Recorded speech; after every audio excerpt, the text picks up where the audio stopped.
جمعې مونځ فرض دی او که واجب دی، اصل خبره دا نه ده محترمو مسلمانانو. اول په دې خبره باندې ځان پوهه کوي چې فرض څه ته وایي، واجب څه ته وایي او سنت څه ته وایي.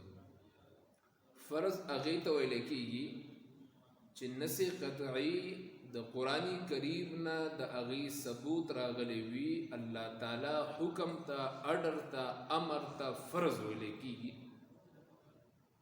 پوه شوئ که نه؟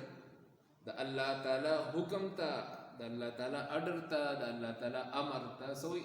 فرض ویلی کېږي.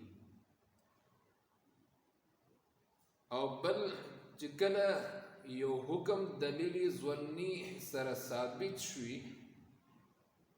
هغې ته واجب ویلی کېږي. کله چې یو فعل، یو کار د جناب محمد رسول الله صلی الله علیه وسلم نه ثابت وي، قولا فعلا تقریرا، هغې ته سنت ویلی کېږي.